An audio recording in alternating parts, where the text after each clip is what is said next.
ठीक, ओके। तो सबसे पहले before we come to the derivation, हम एक बेसिक पॉइंट क्लियर कर लेते हैं कि हम वेक्टर्स को रिजॉल्व कैसे करते हैं, क्योंकि यहाँ पर डेरिवेशन में मुझे रेजोल्यूशन ऑफ द वेक्टर लगेगा। चलिए let's take the first case, x axis y axis है मेरे पास।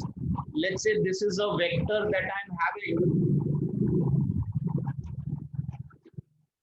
m bar. मैंने ये वेक्टर को नाम दे दिया है m bar, magnetic dipole moment, and we are using the terms जैसा आपके टेक्स्ट बुक में दिया है, so accordingly we are using the terms.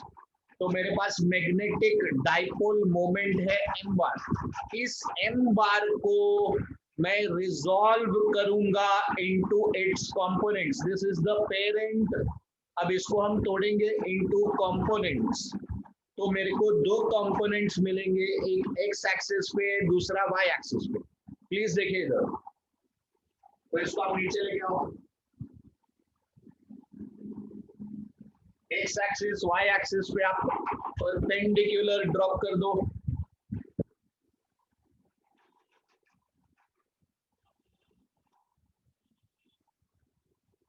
तो एक्स एक्सिस पे अपने को मिल गया mx, वाई एक्सिस पे अपने को मिलेगा my। अब ये जो mx रहेगा, देखो अभी आपका ट्रायंगल बन गया, mx दिस इज my, ये my है, इसलिए ये भी my होगा। तो ये आपका my, ये वाला पार्ट m। तो आपके पास एक राइट एंगल ट्रायंगल आ गया। Very good Fiza. So here ये आपका जो mx है, this will be m cos theta, my is equal to m sin theta. Adjacent side is cos component and opposite side, ये theta के सामने वाला side है, opposite side is sin component। होता क्या है, हम इसको रट लेते हैं, हमको लगता है कि हाँ भाई हमने इसको रट लिया, काम हो गया। प्लीज ऐसा ना करें। अभी इधर देखिए, ये दूसरा केस है मेरे पास, वही m बार है, पर इस बार आपका थीटा चेंज हो गया, इस बार यहाँ पर थीटा लिया। So you will drop a perpendicular here, take the perpendicular here, ये वाला पार्ट आपका my भी रहेगा, ये वाला पार्ट आपका mx रहेगा क्योंकि x एक्सिस पे है, ये y एक्सिस पे है। पर इस बार जब आप ट्रायंगल को देखोगे, थीटा के ऑपोजिट में कौन है आपके पास, mx। तो इस केस में mx यानी ये वाला line, it will be m sin theta and my it will be m cos theta। तो ठीक है, ओके। अब यहाँ पर देख लीजिए, तो p एक्सिस पे है, from the point o we are measuring this distance.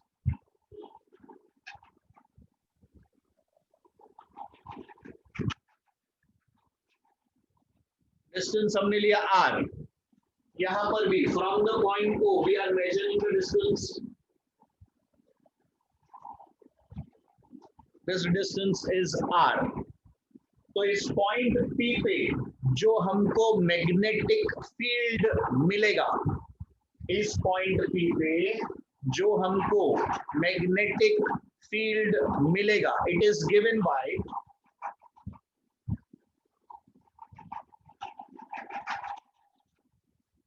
B axis equals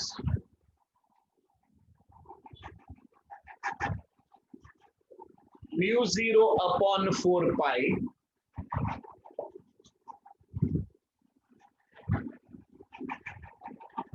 to m upon r cube। I am taking in magnitude, ये मैं magnitude में ले रहा हूँ।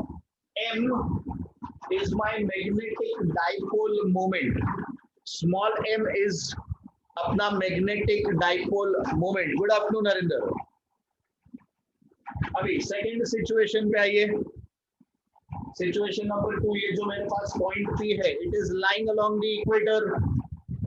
तो इधर बी इक्वेटर का फॉर्मूला देखिए,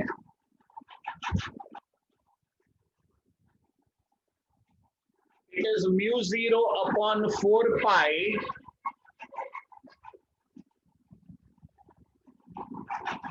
m अपॉन आर क्यूब। तो क्या दिया, ये mu 0 upon 4 pi m upon r cube. तो ये दो फॉर्मूले हैं, one is for B axis, the other one is for B equator. ठीक है, ये आपके टेक्स्ट बुक के पेज 222 पे दिया हुआ है, 222 पेज नंबर पे दिया है आपको टेक्स्ट बुक में ये। ठीक है, ओके। अब जब आप टेक्स्ट बुक देखेंगे तो उसमें आप देखोगे कि इधर माइनस साइन दिया है, इसमें प्लस साइन दिया है, पर यहाँ पर माइनस साइन दिया है, तो वो वेक्टर नोटेशन दिखाता है। अब क्या वेक्टर नोटेशन दिखाता है, देखो, बी एक्सिस और m यानी कि magnetic dipole moment. Magnetic dipole moment is a vector acting from where to where. Come on quickly, acting from where to where. Very good Fiza, very good Gauri. Magnetic dipole moment किधर से किधर act करता है? Very good Tanvi, correct Vishal, बहुत बढ़िया Saili. So it is acting from the south pole towards the north pole. तो जो आपका मैग्नेटिक डाइपोल मोमेंट है उसका डायरेक्शन होता है साउथ से नॉर्थ, और ये जो पॉइंट P, इस पे आपको जो बी एक्सिस मिलता है उसका डायरेक्शन भी राइट की तरफ ही है। मतलब बी एक्सिस किधर है? This is B axis.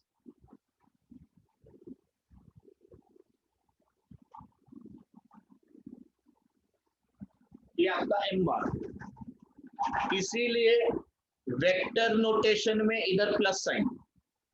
अब यहां देखो, m बार का डायरेक्शन तो नहीं बदलेगा, तो वो आपका साउथ टू नॉर्थ ही रहने वाला है। बट जो आपका बी इक्वेटर आपको मिलता है उसका डायरेक्शन आप देख लो। So when you check B equator का डायरेक्शन एंड M बार का direction, they are opposite to each other। इसलिए जब आप वेक्टर फॉर्म में देखोगे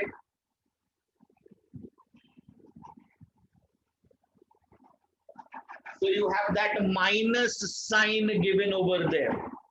बट जब हम मैग्नीट्यूड में सॉल्व करते हैं तब हम ये प्लस माइनस कंसिडरेशन में नहीं लेते। मैग्नेटिक मोमेंट स्टूडेंट्स अभी भी वही एक्ट करेगा ना, S to N। तो S से लेके N की तरफ एक लाइन बनाइए, ये हो गया आपका M बार।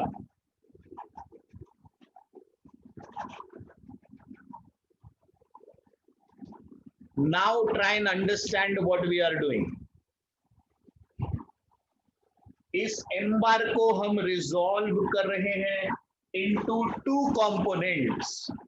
इस M बार को हम तोड़ेंगे, ये M बार पेरेंट है, this parent will be resolve into two components। ये आपका मेन वेक्टर है, इसको रिजॉल्व करेंगे हम दो छोटे वेक्टर्स में।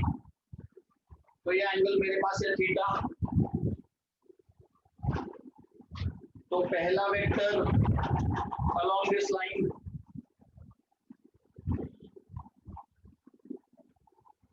और दूसरा वेक्टर इसको परपेंडिकुलर।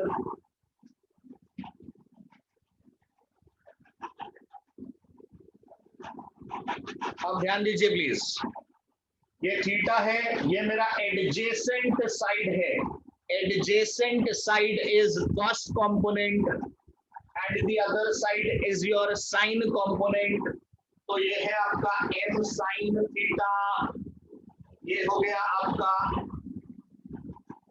m cos theta. बोलो भाई, समझ में आ रहा है क्या इतना?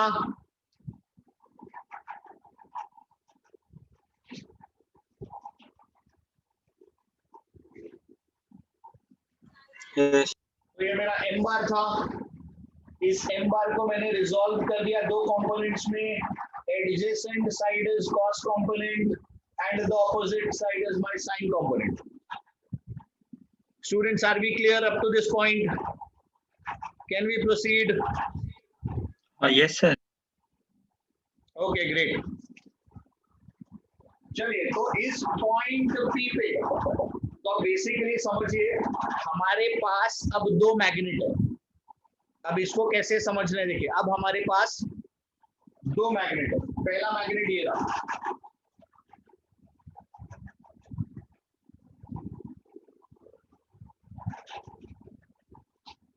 जिसका मैग्नेटिक मोमेंट है m cos थीटा. तो m cos थीटा के लिए ये जो आपका पॉइंट P है ये एक्सिस वाला पॉइंट है. तो यहां से हम लोग आगे लाइन खींचेंगे और इसको हम नाम देंगे B एक्सिस. सिमिलरली ये जो m साइन थीटा आपको दिख रहा है, m साइन थीटा के लिए P, यानी अगर आपका मैग्नेट ऐसा है तो ये जो पॉइंट P है it is an equatorial point my dear students. m sine theta के लिए पॉइंट P एक इक्वेटोरियल पॉइंट है. 90 डिग्री का एंगल है देखिए दोनों के बीच में. तो इसका जो हम B इक्वेटर बनाएंगे, m साइन थीटा इधर है, B equator should be in the opposite direction. तो ये आपका B इक्वेटर बनेगा इधर.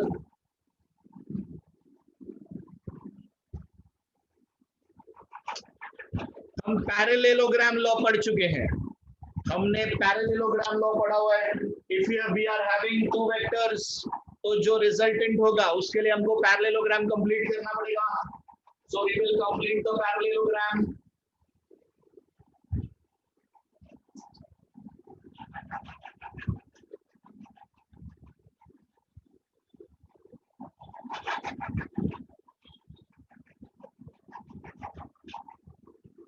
तो B रिजल्टेंट हमको मिलेगा और ये आपका रिजल्टेंट का एंगल भी मिलेगा.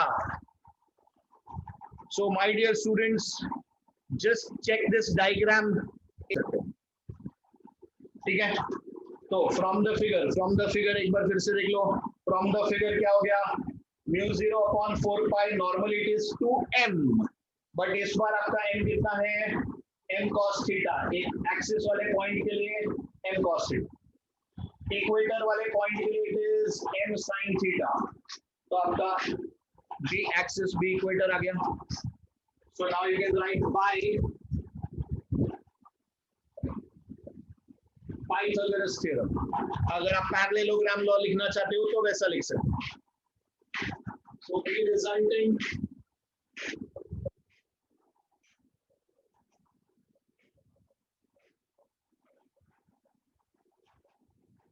is equal to B axis square plus B equator का स्क्वायर. बराबर है. अब वैल्यू सब्स्टिट्यूट करेंगे और आंसर लाएंगे. So B resultant is equal to, चलिए B एक्सिस देखिए, तो ये आपके पास B एक्सिस है, μ0/4 pi 2n cos theta r cube square plus B axis लिखा, अभी B इक्वेटर लिखा, μ0/4 pi m sin theta r cube the whole square. अब कॉमन टर्म्स ले लो, μ0/4 pi m r cube, μ0/4 pi m r cube, ये दोनों brackets के पास है तो इसको आप कॉमन ले लो. दोनों स्क्वायर में है. चलो एक एक स्टेप करो. तो μ0/4 pi m r cube square. अब क्या बच गया देखो, पहले ब्रैकेट में आपके पास बचा है 2 cos थीटा स्क्वायर प्लस दूसरे ब्रैकेट में क्या बच गया आपके पास, sin थीटा का स्क्वायर. तो कॉमन लेने के बाद में देखिए जितने आपके पास दोनों ब्रैकेट में सेम टर्म्स थे उसको अपन ने कॉमन ले लिया और उसका स्क्वायर भी होगा, स्क्वायर और स्क्वायर रूट करोगे तो बाहर आ जाएगा। तो ब्रैकेट स्क्वायर रूट के बाहर म्यू 0 4 पाई एम आर क्यूब। अभी स्क्वायर रूट में 2 cos थीटा इसका स्क्वायर किया तो मुझे मिला 4 cos square theta plus sine square theta. अभी जब मेरे पास 4 cos स्क्वायर थीटा है उसमें से मैंने एक साइड में ले लिया, sine square theta plus cos square theta is equal to 1, या बोल सकते हो cos square theta plus sine square theta is equal to 1। तो नेक्स्ट स्टेप में देखिए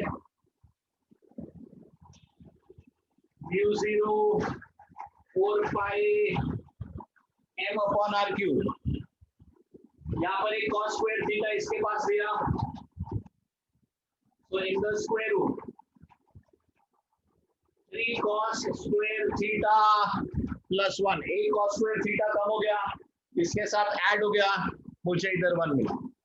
दिस इज अपना final answer, this is the resultant magnetic field for any point.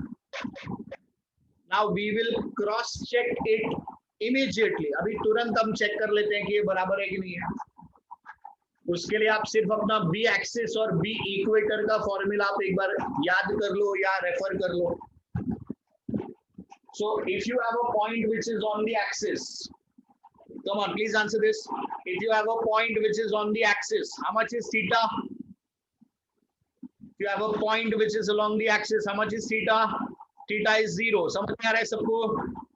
If you have a point which is along the axis, theta is 0. डाल दो इधर। Cos 0 is 1. 3 plus 1 कितना हो गया? 4. Square root of 4 कितना हो गया? 2. तो आपका answer mu 0 upon 4 pi 2m upon r cube, और वही आपके b एक्सिस का आंसर था। Let's cross check equator. So if a point is along the equator, how much is theta? Theta has to be 90. शाबाश, डालो इधर 90, cos 90 हो गया 0, यानी ये टर्म खत्म हो गया। स्क्वायर रूट ऑफ 1 इज 1, तो ये पूरा टर्म आपके पास 1 आ गया, ये बचा आपके पास, और यही तो आपके बी इक्वेटर का आंसर है।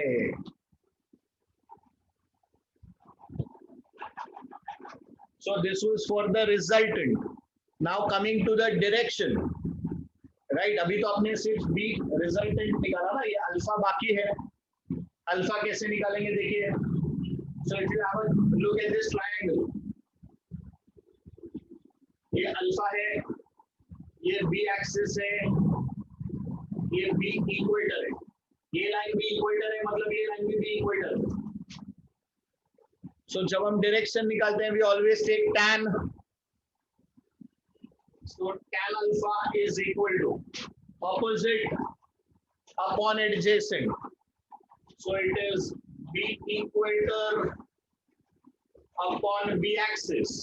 तो जब आप b equator upon b axis करोगे, ये देखो इधर आपके पास इक्वेटर अपॉन एक्सिस करो, म्यू 0 4 पाई mu 0 4 pi cut, r cube cut, m cut, sine theta upon 2 cos theta. क्या बचा आपके पास?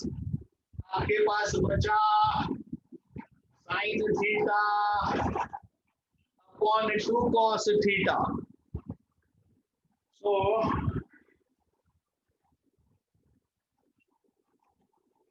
alpha is equal to half